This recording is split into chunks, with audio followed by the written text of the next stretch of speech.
Sesaat lagi, Anda akan menyaksikan Ngasik Ngabuburit Asyik hanya di Mansa TV.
Bismillahirrahmanirrahim. Assalamualaikum warahmatullahi wabarakatuh. Assalatu wassalamu ala asrafil anbiya wal mursalin Sayyidina wa maulana Muhammadin wa ala alihi washabihi ajma'in, amma ba'd. Puji syukur kita panjatkan kehadirat Allah Subhanahu wa taala karena berkat limpahan rahmat darinya lah alhamdulillah hari ini kita masih bisa menjalankan ibadah puasa di bulan suci Ramadan ini dengan maksimal. Salawat serta salam tak lupa pula kita haturkan kepada junjungan kita Allah Muhammad sallallahu alaihi wasallam, para sahabatnya, keluarganya, dan mudah-mudahan kita juga mendapatkan syafaat di yaumul akhir kelak. Baik, sobat Mansa TV dimanapun Anda berada, semoga dirahmati Allah Subhanahu wa taala. Pada hari ini kita kembali lagi dalam program yang sama-sama kita cintai, yaitu Ngasik Ngabuburit Asik. Ya, baik. Pada kesempatan kali ini, di episode kali ini, kita mengangkat tema efektivitas dakwah di bulan Ramadan. Oleh karena itu, alhamdulillah di tengah-tengah kita sekarang ini sudah hadir Bapak Dr. Andris Kango, MAG. Bapak. Ya, terima kasih. Ya, selamat datang di studio Mansa 1 Kota Gorontalo atau di Mansa TV. Di studio Mansa TV. Ya, perlu kami perkenalkan juga bahwa narasumber kita yang luar biasa kali ini adalah salah satu alumni dari MAN Angkatan 1 sama-sama dengan Bapak pimpinan madrasah kita, Bapak Waris. Ya, kami berharap semoga kehadiran Bapak di sini dapat memberi inspirasi, dapat memberikan pengetahuan yang baru, dapat menambah wawasan kami, baik yang ada di studio ini maupun kepada pemirsa yang ada di rumah, sahabat Mansa TV, tentang dakwah di bulan suci Ramadan itu. Ya, baik sahabat Mansa TV yang dirahmati Allah Subhanahu wa taala, mengutip pernyataan yang disampaikan oleh seorang ulama besar yang juga seorang filsuf terkenal dunia, itu yang bernama Ibnu Taimiyah rahimahullah. Beliau berkata bahwa dakwah itu merupakan seruan untuk beriman kepada Allah Subhanahu wa taala dan beriman atau percaya kepada ajaran-ajaran yang disampaikan oleh para rasul yang telah Dia utus. Nah, tujuannya apa? Tujuannya agar umat manusia itu patuh dan taat terhadap perintah Allah Subhanahu wa taala itu sendiri. Nah, berkenaan dengan itu, pada zaman sekarang ini tentu kita melihat bahwa dakwah yang dilakukan itu bisa dikatakan lebih mudah daripada dakwahnya dulu para nabi-nabi kita, nabi dan rasul. Kalau sekarang itu mungkin sudah banyak media, Sudah banyak alat-alat canggih yang dapat kita gunakan untuk berdakwah. Kita hanya dengan mengklik saja satu tombol itu bisa men-share informasi terkait konten dakwah ini ke seluruh pelosok dunia ini. Seperti itu, Bapak. Dan juga pemirsa di rumah. Namun bisa dikatakan bahwa persoalan menjangkau umat dalam dakwah ini itu bukan merupakan persoalan yang bisa dibilang bukan merupakan persoalan lagi saat ini. Yang merupakan persoalan saat ini adalah bagaimana konten-konten dakwah itu dapat efektif, dapat diterima, dapat diaplikasikan dalam kehidupan sehari-hari. Nah, hal inilah yang akan menjadi topik perbincangan kita hari ini dengan narasumber kita, Bapak Dr. Andris Kango, MAG. Alhamdulillah. Nah, mungkin yang pertama yang ingin kami tanyakan, dan ini mungkin sangat penting juga, Bapak, terkait dengan menurut pandangan Bapak, apa itu dakwah dan apa pentingnya dakwah bagi umat muslim di zaman sekarang ini. Silakan, Bapak. Ya, terima kasih. Bismillahirrahmanirrahim. Assalamualaikum warahmatullahi wabarakatuh. Waalaikumsalam warahmatullahi wabarakatuh. Sahabat Mansa TV di mana saja berada, yang insya Allah dirahmati Allah Subhanahu wa Ta'ala. Insya Allah kita mendapatkan keberkahan bulan Ramadan, kita mendapatkan pengampunan bulan Ramadan, dan insya Allah kita mencapai derajat ketakwaan yang menjadi tujuan utama Amin, amin. puasa Ramadan.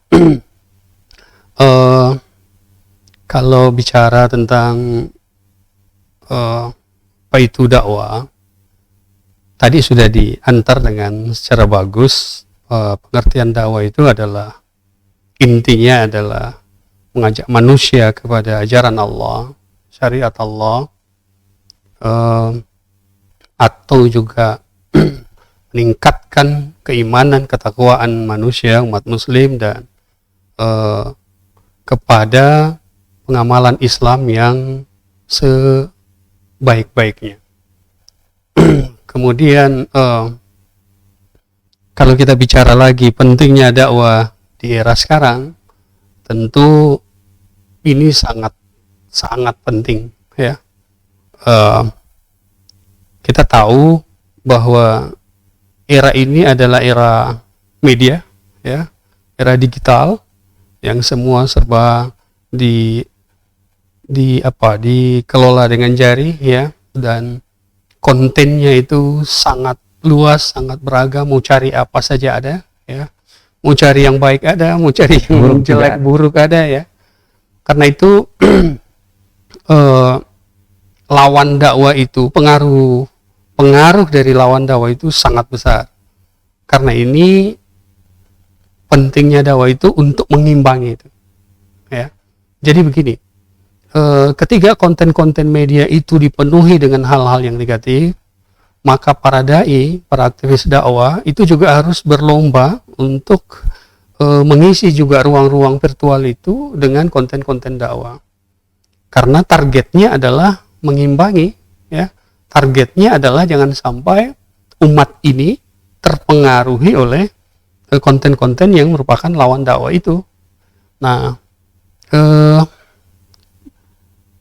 secara otomatis kemampuan dai pendakwah saat ini itu tidak hanya kemampuan memiliki ilmu yang dia akan dakwahkan, tetapi juga diupayakan juga harus menguasai media, ya, untuk sebagai wasilah dari dakwah. Karena kalau kita juga tahu dakwah-dakwah konvensional yang tatap muka, yang mengundang jamaah, itu sekarang efektivitasnya sudah di bawah. Oh ya. Ya, Jadi, terkait dengan, maaf saya potong, terkait dengan tadi dai, ya, Pak. ya. Apakah ada di dalam dakwah berdakwah itu, apakah ada pengkategorian atau suatu kriteria tertentu yang menetapkan bahwa orang ini boleh jadi pendakwah, orang ini tidak boleh jadi pendakwah, atau apakah seluruh umat Islam itu wajib untuk berdakwah meskipun dia tidak memiliki katakanlah tidak memiliki basic agama atau pengetahuan agama yang kuat seperti itu. Mungkin Bapak. Ini kita lari ke hukum berdakwah. Para ulama membagi hukum berdakwah itu ada dua. Jadi sebagian ulama mengatakan bahwa hukum berdakwah itu adalah fardu ain, wajib bagi setiap diri. Artinya siapa saja orang muslim dia memiliki kewajiban untuk berdakwah. Nanti akan banyak pertanyaan di situ. Ya. Bagaimana misalnya kalau seorang pemabuk untuk berdakwah? Nah, kemudian sebagian ulama berpendapat bahwa hukum berdakwah itu adalah fardu kifayah, wajib bagi segolongan saja, wajib bagi sebagian saja. Jadi kalau pemahaman tentang bahwa dakwah itu adalah wajib ain, maka siapa saja kita bisa berdakwah. Contoh misalnya seorang suami yang tidak paham ayat, tidak paham hadis, ya, tidak ngerti hukum-hukum ibadah dan sebagainya, tapi dia tahu kebaikan. Maka kebaikan-kebaikan itu dia ajarkan kepada lingkungan keluarganya, diajarkan kepada anak-anaknya. Dalam posisi itulah dia bisa disebut sebagai seorang dai. Ya. Berarti di sini bisa kita kita gambarkan bahwa jenis dakwah itu ternyata mungkin bukan hanya sekedar apa yang kita ucapkan, tetapi juga mungkin bisa didefinisikan sebagai suatu perbuatan baik. Itu bisa dikategorikan sebagai dakwah. Jadi begini, kesalahpahaman dakwah di masyarakat umum itu memahami dakwah itu hanya ceramah, ya, khutbah, ya, tausiah. Padahal dakwah itu adalah upaya melakukan perubahan dari satu kondisi yang kurang baik menjadi lebih baik, dari kondisi yang baik menjadi lebih baik lagi. Itu usaha dakwah. Jadi dengan pengertian seperti itu, maka dakwah tidak hanya terkungkung pada persoalan ibadah, persoalan syariat, tapi juga misalnya kita berada dalam satu komunitas, taruhlah fakir miskin. Lalu kemudian ada satu tokoh yang mau mengubah suasana ini, mengubah komunitas ini menjadi diangkatlah derajat ekonominya secara. Maka ini juga bisa dikategorikan sebagai upaya dakwah. Karena kemiskinan itu amat dekat kepada kekufuran, ya. Jadi bisa mengantisipasi kekufuran. Kemudian juga bagaimana kita menuntut pengamalan agama yang ideal, pengamalan agama yang baik pada mereka yang kebutuhan dasarnya saja tidak terpenuhi. Mereka fakir, mereka miskin. Maka yang lebih urgen untuk diperbaiki, diubah di kondisi mereka itu adalah kondisi ekonominya. Nanti pada saat mereka terpenuhi kebutuhan dasarnya secara baik, barulah diisi ruhaniyahnya, barulah diisi dia punya pemahaman-pemahaman agama. Dengan begitu kita akan mudah untuk meningkatkan dia punya pengamalan agama. Dan itu jadi ranah dakwah itu luas, ya. Ranah dakwah itu luas, termasuk misalnya di madrasah. Jadi proses pembelajaran di madrasah itu adalah usaha dakwah dalam bentuk pendidikan. Seperti guru mengajar, dia memberikan contoh yang baik terkait dengan dia menasehati dan sebagainya, itu adalah bentuk dari dakwah itu sendiri, Ustaz. Baik Ustaz. Selanjutnya, ini bisa dipanggil Ustaz kan? Saya panggil Ustaz saja supaya kita lebih, karena kita ini berbicara soal agama, jadi paling bagus itu panggilnya Ustaz. Jadi saya panggil Ustaz saja. Jadi di sini saya juga tertarik terkait dengan kita masuk pada pertanyaan terkait dengan efektif dan tidak efektifnya suatu dakwah itu. Di sini apa ada indikator yang dapat digunakan sehingga kita mampu melihat, oh, dakwah yang dilakukan ini efektif, dakwah yang dilakukan ini kurang efektif. Apakah ada indikator itu, Ustaz? Ya, Silakan. indikatornya jelas. Kalau dia bukan Islam, non-Islam, lalu masuk ke Islam, dakwanya berhasil. Kalau dia umat Islam, maka ada peningkatan kualitas keislaman. Dari tidak mengamalkan Islam, mengamalkan Islam. Itu indikator-indikator keberhasilan dakwah. Tapi kemudian kalau dia mau diturunkan lagi, lebih detail lagi, pasti akan ada lagi penilaian-penilaian atau indikator-indikator yang dimaksud. Kalau kita melihat, ini kita bicara terlalu teoritis ya, tidak apa-apa ya. Tidak apa-apa. Misalnya dalam proses dakwah itu ada 5 unsur yang terlibat di dalamnya. Jadi kalau dalam teorinya itu kan who, say what, in which channel, to whom, and what effect. Itu kan dia punya teori itu. Siapa, berkata apa, melalui apa, kepada siapa, dengan tujuan, dengan maksud apa. Sekarang kita lihat siapa, berarti sang dai. Kalau kita bawa ke konteks dakwah, berarti ini dai. Ya. Siapa, berkata apa, berarti kontennya, materinya atau materinya, kontennya ya. Ya. Melalui apa, berarti medianya. Ya. Kemudian kepada siapa, umat atau berarti sasaran dakwah. Ini dalam istilah dakwah ini madu'unya. Ya. Kemudian yang kelima, yang tadi kita bicarakan, efeknya, hasilnya. Maka ini 5 ini juga harus dilihat dia punya indikatornya. Kalau kita mau mengukur dakwah itu berhasil, efektif atau tidak, sekarang begini, misalnya dai dari unsur dai. Unsur dai ini kan bukan berarti dia juga tidak ada masalah. Iya, betul, Ustaz. Ya, kadang-kadang dia bermasalah juga. Contoh, dia alumni Timur Tengah, ilmunya banyak, ya, tetapi dia tidak mampu beradaptasi dengan madu'unya, dengan sasaran dakwah. Berarti dakwah juga tidak efektif. Dia tidak efektif. Karena tidak ada kemampuan dai untuk beradaptasi. Berarti bisa dikatakan bahwa tingkat pengetahuan seorang dai itu belum tentu bisa efektif kalau misalnya dia tidak berhasil beradaptasi dengan sasaran atau tujuan atau masyarakat seperti itu, Ustaz ya.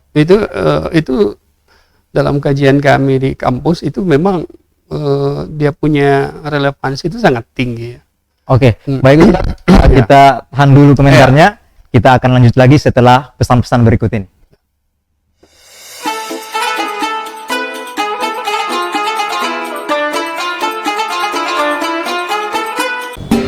Bismillahirrahmanirrahim. Assalamualaikum warahmatullahi wabarakatuh. Seluruh sivitas akademika MA Muhammadiyah Kota Gorontalo mengucapkan marhaban ya Ramadan. Selamat menjalankan ibadah puasa Ramadan 1443 Hijriah. Semoga seluruh amal ibadah kita selama di bulan Ramadan diterima di sisi Allah Subhanahu wa taala. Amin amin ya rabbal alamin. Bismillahirrahmanirrahim. Assalamualaikum warahmatullahi wabarakatuh. Saya Kepala Madrasah Aliyah Integral Hidayatullah Kota Gorontalo bersama staf Dewan Guru dan staf Tata Usaha mengucapkan selamat menunaikan ibadah puasa Ramadan 1443 Hijriah. Syukran. Assalamualaikum warahmatullahi wabarakatuh. Assalamualaikum warahmatullahi wabarakatuh. Saya atas nama Kepala Madrasah Aliyah beserta seluruh keluarga besar Pondok Pesantren Al-Herat Kota Gorontalo mengucapkan marhaban ya Ramadan. Selamat menunaikan ibadah puasa Ramadan 1443 Hijriah. Semoga amal ibadah kita diterima di sisi Allah Subhanahu wa taala. Amin amin ya rabbal alamin. Wallahu musta'an. Assalamualaikum warahmatullahi wabarakatuh. Dharma Wanita Persatuan MAN 1 Kota Gorontalo mengucapkan selamat menunaikan ibadah puasa Ramadan 1443 Hijriah. Marhaban ya Ramadan.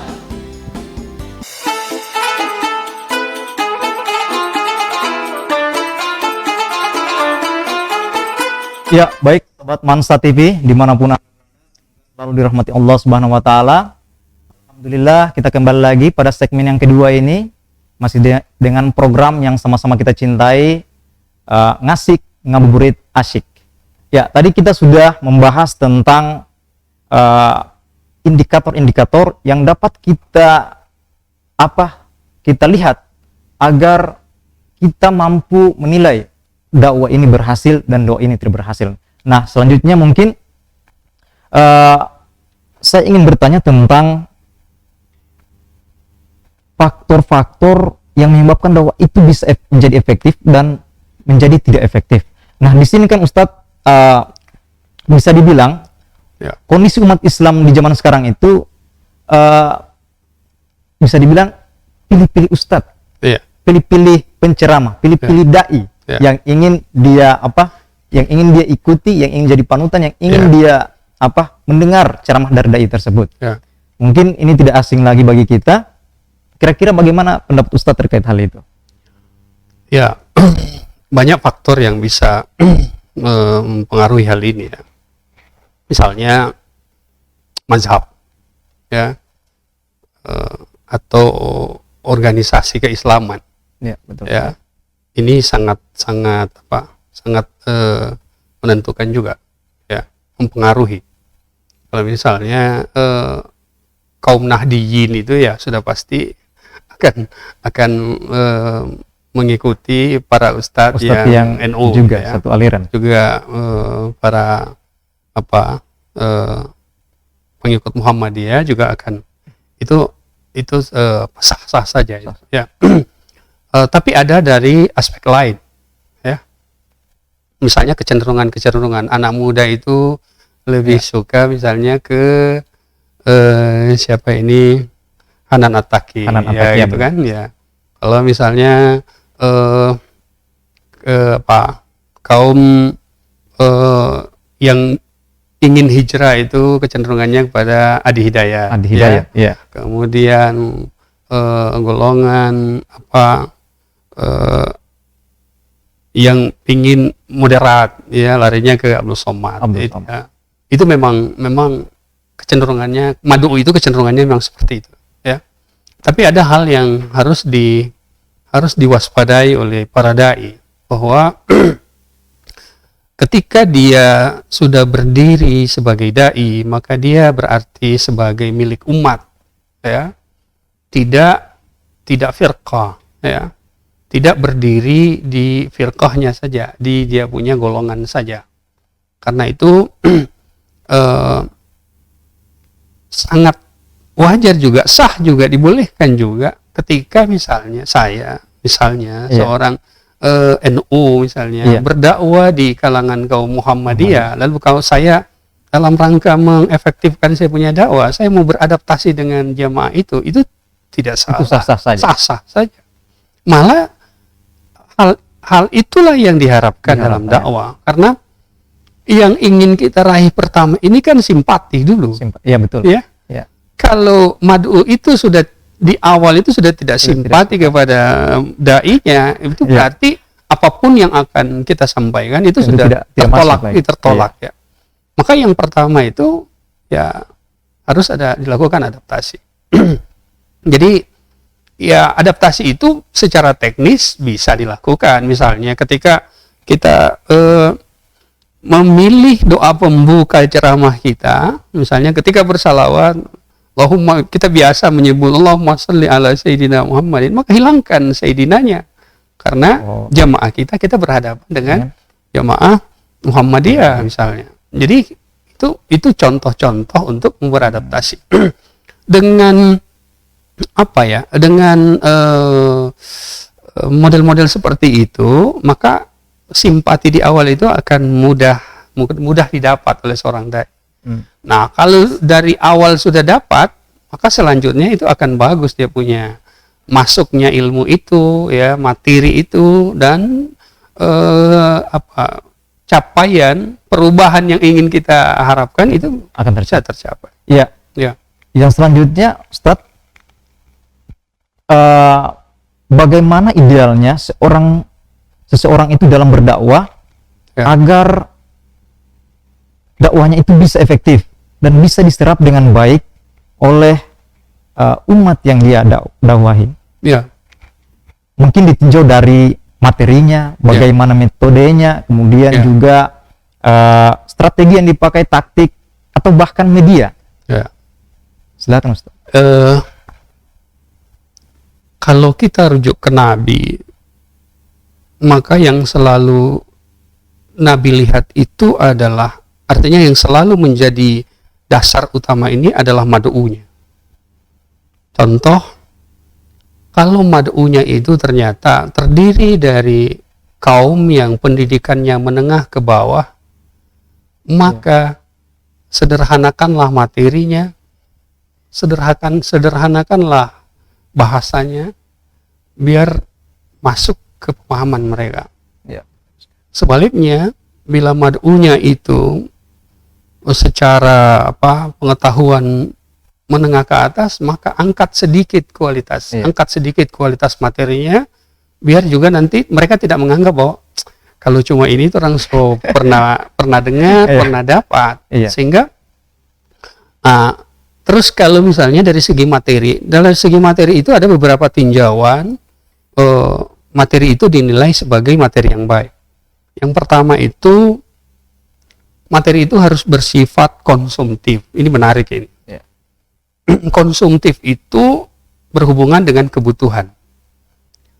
Jadi komunitas yang tidak sholat, maka materi dakwah yang dibutuhkan yang bersifat konsumtif adalah motivasi sholat dan segala problematika sholat. Itu kena itu. Jadi mereka butuh, kita kasih. Gitu. Ya. Orang puasa yang pertama kasih itu minum. Ya. Jangan langsung disuruh nasi ya, itu satu piring. Itu mungkin nanti akan tertolak. Jadi ada skala prioritasnya gitu. Jadi para dai harus memiliki kemampuan untuk melihat apa materi yang dibutuhkan mad'unya. Yang kedua, materi dakwah yang dianggap baik itu adalah yang bersifat up to date. Sesuai dengan perkembangan, sesuai dengan tren dari apa yang dibahas oleh masyarakat secara umum. Ini akan lebih mudah untuk masuk ke ruang-ruang pemahaman mad'u dibanding materi-materi yang contoh saja sederhana. Kalau misalnya di masjid-masjid kampung itu biasanya kalau khutbah Jumat itu mereka mengandalkan buku. Buku yang sudah berpuluh-puluh tahun ada di masjid itu, dan itu sudah dari bulan ke bulan, dari minggu ke minggu itu terus yang diulas. Dia sudah tidak update lagi, ya, sehingga membuat jamaahnya itu bisa ngantuk, ya. Kemudian yang ketiga, jadi tadi itu up to date. Yang ketiga adalah materi harus bersifat sensitive matter. Sensitive matter itu bisa membangkitkan gairah. Ini sangat ditentukan oleh retorika sang dai. Jadi biar ilmunya itu bagus, ya, menguasai ilmu tafsir, dia hafiz, menguasai hadis, tapi kemudian gagal di retorika, gagal di cara menyampaikan, maka itu juga tidak akan efektif. Jadi materi yang baik itu harus dia bersifat sensitif matter. Dari awal itu sang dai itu sudah harus mampu untuk bisa menguasai, menangkap semua jamaahnya itu fokus ke dia. Nah, jadi kalau itu terjadi berarti dia sensitif materinya itu berhasil. Ya.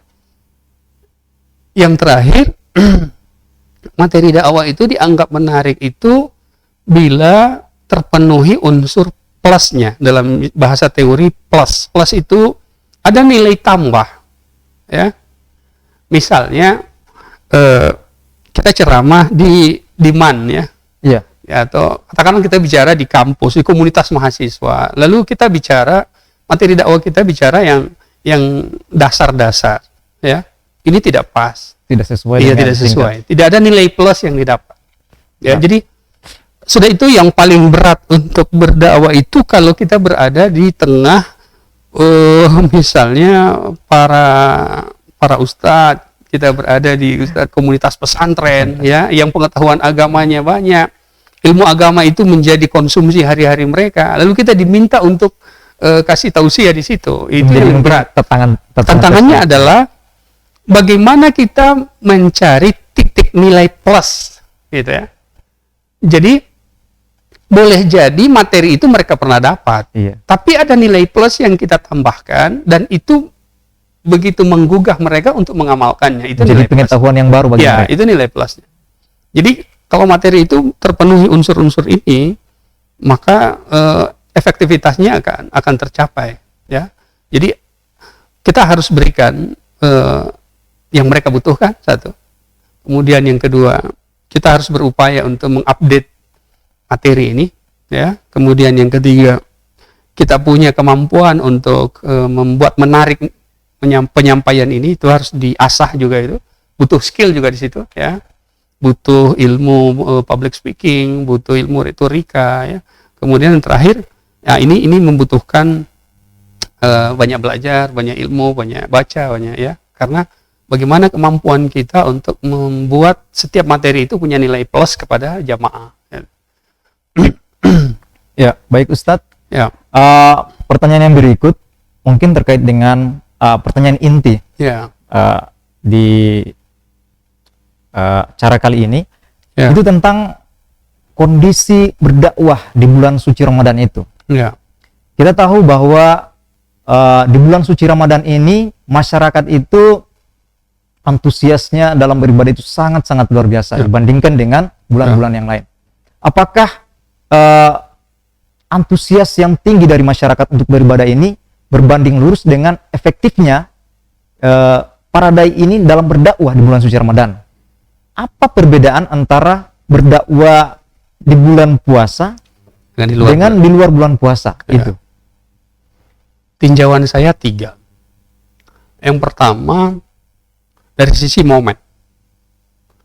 Ini kan bulan Ramadan. bulan Ramadan.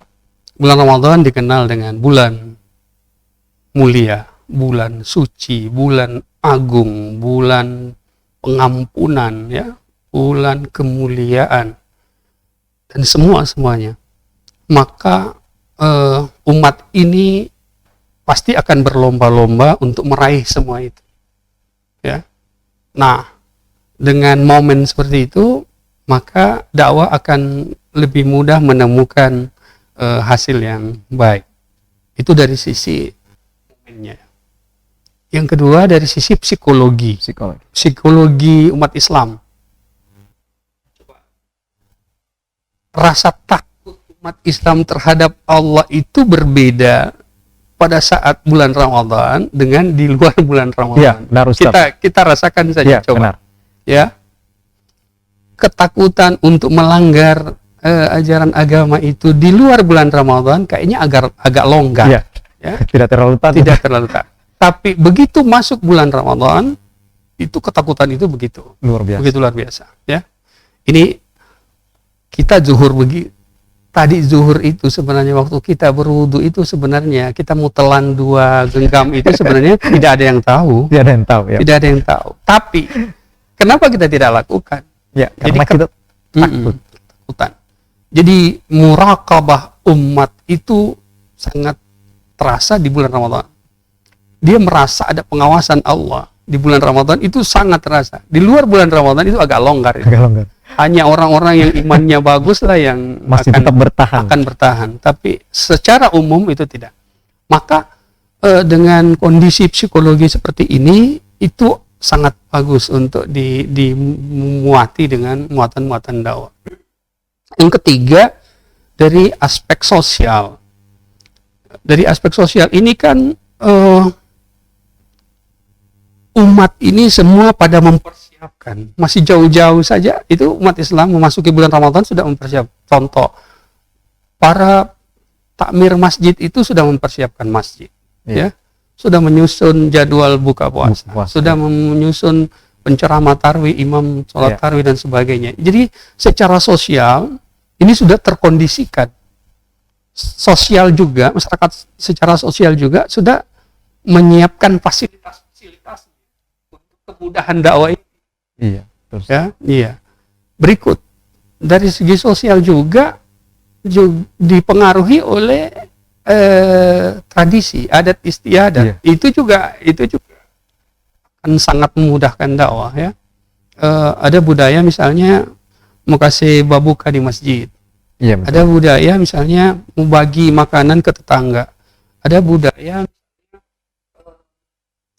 tadarusan Quran setelah sholat tarawih.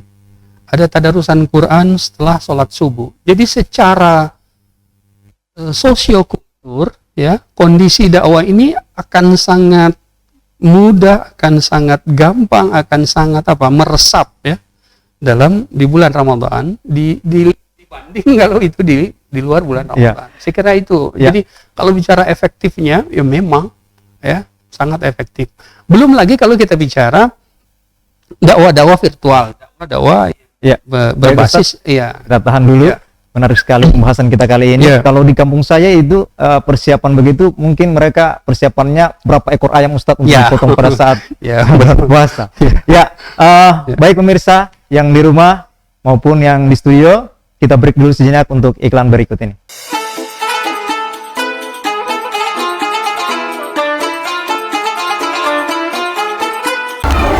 Bismillahirrahmanirrahim. Assalamualaikum warahmatullahi wabarakatuh. Saya sebagai Kepala EMA Al-Yusra Kota Gorontalo bersama dengan staf Dewan Guru dan Tata Usaha mengucapkan selamat kepada MAN 1 Kota Gorontalo atas diloncengnya Mansa TV, sehingga semoga bermanfaat bagi kita semua. Amin ya rabbal alamin. Wabillahi taufiq wal hidayah. Nurullah wa nur Muhammad. Wassalamualaikum warahmatullahi wabarakatuh. Assalamualaikum warahmatullahi wabarakatuh. Saya Kepala Madrasah Aliyah Integral Hidayatullah Kota Gorontalo mengucapkan selamat kepada MAN 1 Kota Gorontalo atas dilaunchingnya studio Mansa TV. Semoga ke depan makin berjaya dan sukses. Allahu Akbar. Assalamualaikum warahmatullahi wabarakatuh. Assalamualaikum warahmatullahi wabarakatuh. Saya Ahmad Gandhi Dumoy, SAG MPDI, sebagai Kepala Madrasah Aliyah Al-Khairat Kota Gorontalo mengucapkan selamat dan sukses kepada MAN 1 Kota Gorontalo atas dilaunchingnya studio Mansa TV. Semoga menjadi media pencerah bagi dunia pendidikan, khususnya di lingkungan madrasah. Demikian, wallahu musta'an. Assalamualaikum warahmatullahi wabarakatuh. Bismillahirrahmanirrahim. Saya Kepala Madrasah Aliyah Muhammadiyah Kota Gorontalo mengucapkan selamat dan sukses kepada MAN 1 Kota Gorontalo atas dilaunchingnya studio Mansa TV. Semoga senantiasa menjadi media edukasi dan inspirasi untuk semua. Salam sukses. Yes. Bismillahirrahmanirrahim. Assalamualaikum warahmatullahi wabarakatuh.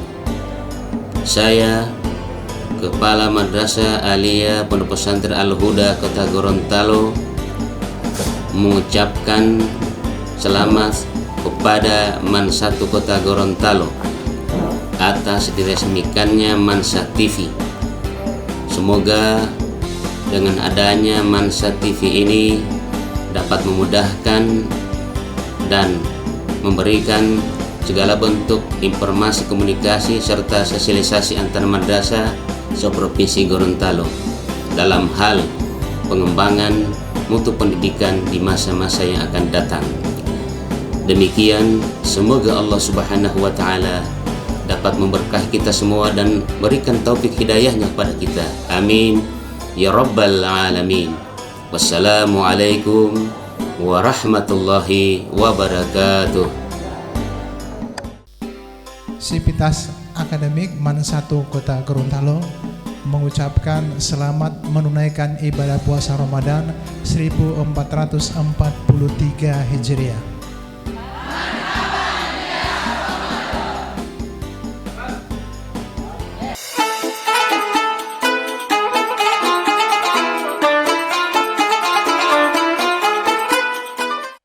Ya, baik Sobat Mansa TV dimanapun Anda berada, yang masih setia dengan program kami, program ngasik ngabuburit asyik di bulan suci Ramadan kali ini.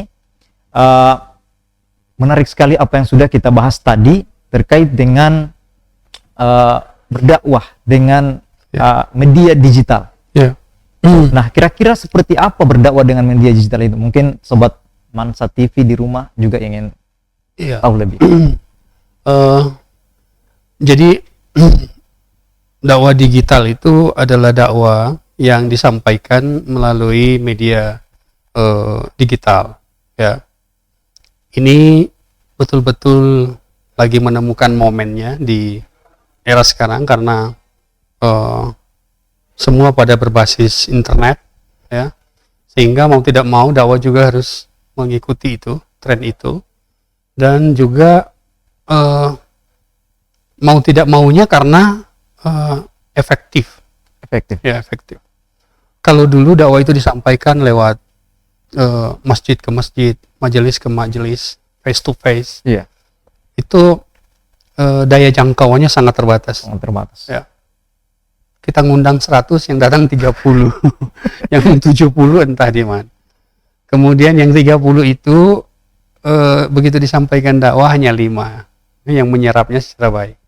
Jadi sangat sangat terbatas dia punya daya jangkaunya. Tapi sebaliknya dakwah melalui media virtual, media digital itu sangat efektif, terutama misalnya dari sisi cakupan, ya, dari segi cakupan mad'unya, cakupan objeknya, ya. Saya tidak pernah membayangkan ketika saya membuat status dakwah di Facebook misalnya, lalu kemudian itu dikomen oleh teman saya yang lagi studi di Perancis. Masya Allah. Itu di luar, sangat luar. Di luar saya punya dugaan. Ya. Jadi ternyata mengisi ruang-ruang virtual itu dengan konten dakwah adalah sangat baik, sangat sangat bisa mengantarkan tujuan-tujuan dakwah itu lebih cepat tercapai. Kita tidak akan bisa juga, tidak akan mampu juga mengukur dia punya objek dakwah kita. Objek dakwah, ya betul. Kita tidak bisa mampu mengukur, ya. Tidak. Kalau misalnya dakwah face to face, kita sudah bisa prediksi. Kita ngundang 200, paling 70-an sampai 100 yang datang. Itu bisa prediksi. Tapi dakwah virtual kita tidak bisa. Saking dia punya itu luas, sangat luas. Iya. Nah, yang kedua, dari sisi ini keunggulan, kita bicara keunggulan dakwah virtual, ya. Dakwah virtual. Yang kedua, dari sisi psikologi mad'unya. Coba begini. Seseorang itu akan gengsi berubah kalau dia itu diketahui berubah karena ikut pengajian. Iya. Ya? Betul. Oh, dia itu sudah berubah karena alat milenial sekali begitu. Iya, milenial agak gengsi. Gengsi. Oh, dia sudah berubah karena dia ikut pengajian ini. Dia berubah karena ikut pengajian ini. Takut dibully. Takut dibully. Karena memang sifat netizen kan membuli, suka membuli. Iya. Berbeda dengan efek dakwah virtual. Abdul Somad tidak tahu siapa yang mengakses dakwah. Iya, betul. Dan Adi Hidayat juga tidak tahu siapa-siapa yang berubah karena dakwahnya. Begitu juga dengan mad'unya. Kita juga tidak akan tahu dia berubah itu karena apa? Karena siapa. Sehingga yang tadinya gengsi itu terminimalisir, hilang. Sehingga hijrah, berubah, ya, itu mudah tercapai. Apalagi di bulan Ramadan ini, ya. Orang tiba-tiba soleh di bulan Ramadan, wajar. Orang tidak akan mempersoalkan itu. Sehingga yang pertanyaannya, apakah mereka itu akan tetap soleh di luar bulan Ramadan, pasca Ramadan atau tidak, ya? Itu pekerjaan rumah dakwah itu, ya. Iya, terkait dengan media berdakwah melalui media digital ini, saya punya pengalaman pribadi ini, Pak. Ustadz, pada tahun 2019 itu kebetulan di situ ada sedikit pro kontra terkait isu nasional waktu itu. Kalau tidak salah ada sholat berjamaah yang dilakukan di Stadion Bung Karno, di mana di situ mereka sholat berjamaah, ada mungkin barisan saf pria yang mungkin sudah di belakang dari saf wanita. Dan ini memenuhi beranda Facebook saya waktu itu, dan saya melihat ada teman saya tahu betul karakternya seperti apa, orangnya bagaimana, karena hari-hari dengan saya. Kok tiba-tiba dia komen di Facebook itu, dia memberikan semacam apa istilahnya sepertinya, ada ayat-ayat Al-Quran yang dia sampaikan, ada hadis dan sebagainya. Saya kaget, kok teman saya ini bisa seperti ini, padahal saya tahu dia tidak seperti ini. Ternyata pas saya baca komennya, saya telusuri dan sebagainya, saya dapat ternyata dia ambil copy paste dari Google. Dia copy paste dari Google. Makanya waktu itu sempat trending juga istilah Ustadz Google. Kira-kira bagaimana tanggapan Ustadz terkait hal itu? Memang zaman ini bergeser, ya. Jadi kedudukan para ulama, kedudukan para kiai yang dulu menuntut ilmu itu kan kita datangi mereka, ya, berkilo-kilo ya kita tempuh untuk datangi belajar sama mereka. Zaman ini bergeser, ya. Semua serba virtual dan semua tersaji secara virtual. Seperti itu, ya. Mau cari ayat tentang ini itu dengan mudah, ya, dengan mudah. Tapi juga bukan tidak punya bawaan negatif, ada juga bawaan negatif.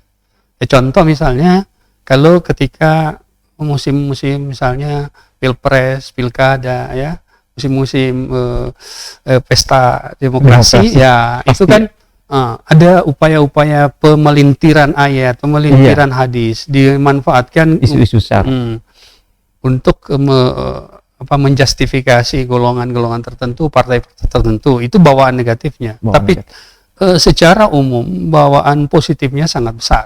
Ya, saya selalu mengatakan kepada mahasiswa saya begini.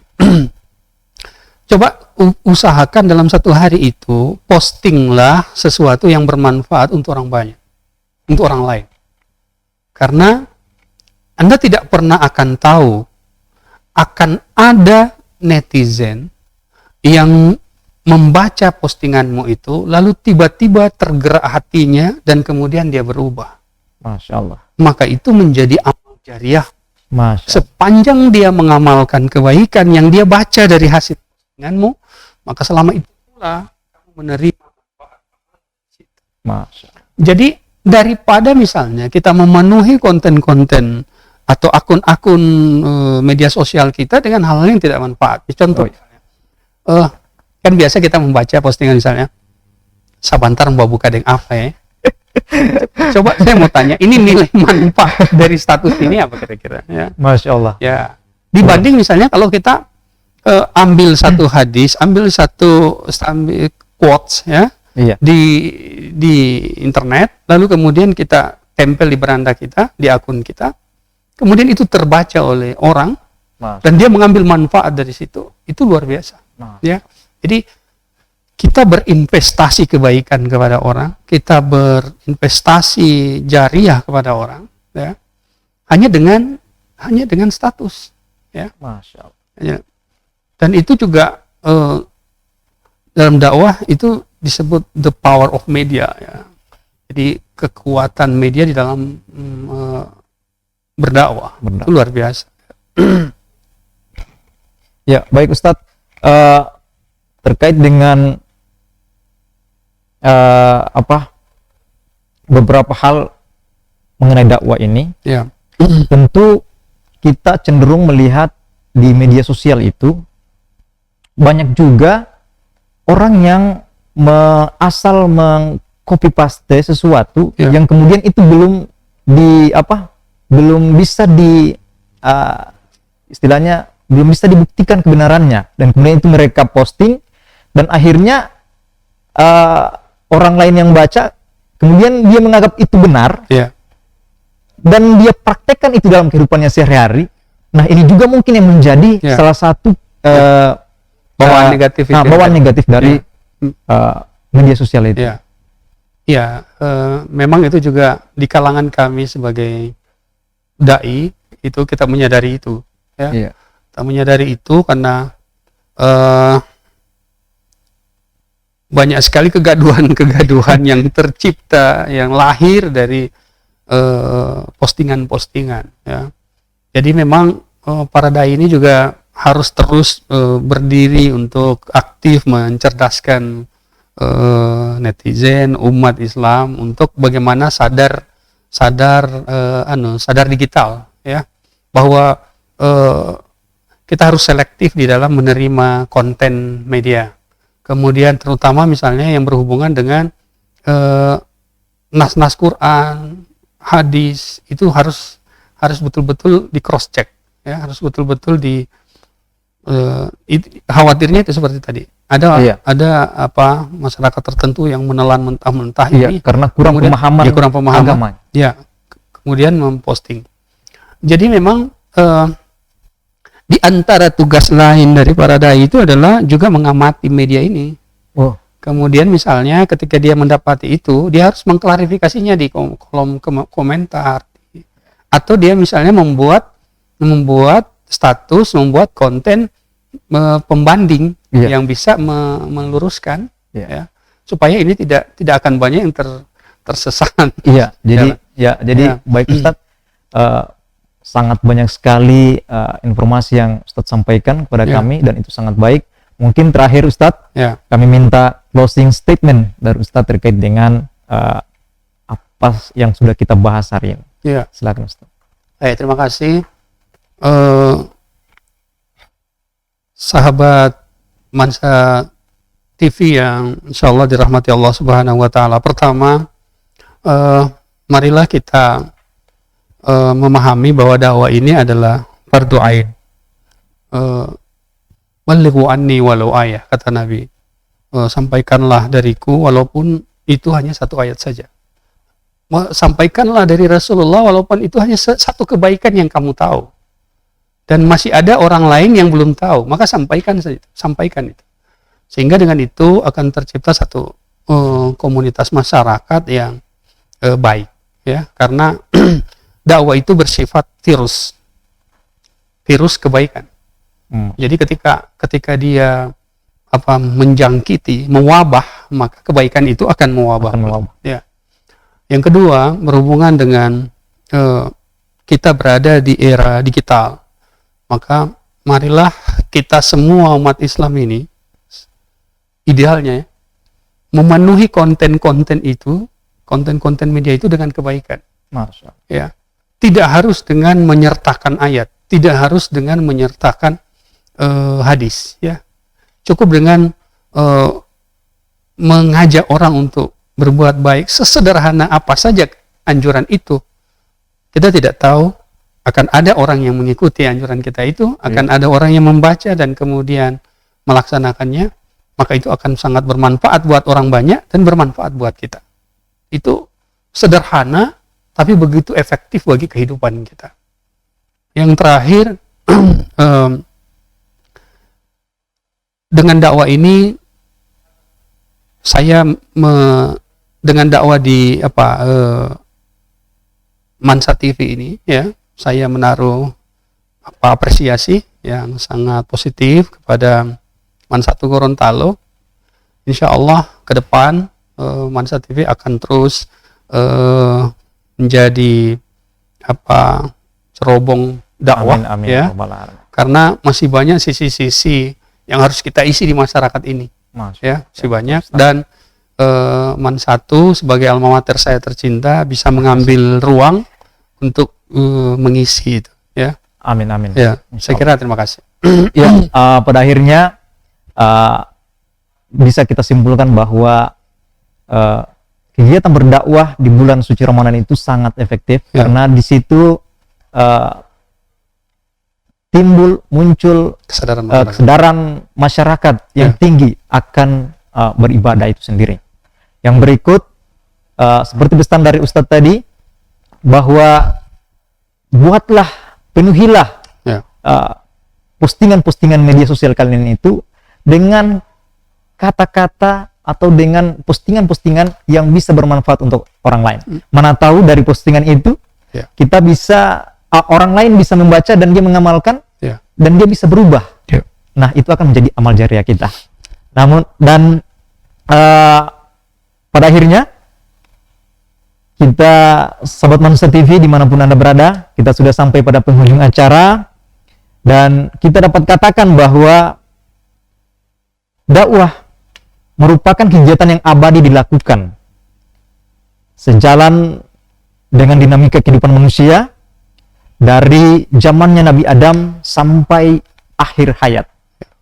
Seperti itu, Ustaz ya? Ya, betul. Kemudian dakwah ini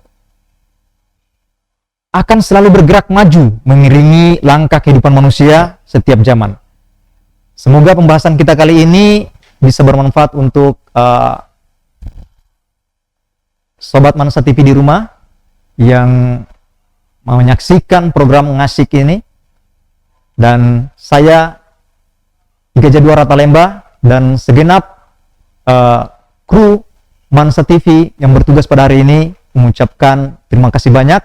Kemudian juga kami mengucapkan terima kasih yang sangat banyak kepada Ustadz yang sudah bersedia hadir membagikan ilmu, memberi inspirasi kepada kami untuk termotivasi untuk berbuat baik di bulan suci Ramadan ini. Mohon maaf kekurangannya. Ya, tidak apa. Oke, wabillahi taufiq wal hidayah. Wassalamualaikum warahmatullahi wabarakatuh. Wassalamualaikum warahmatullahi wabarakatuh.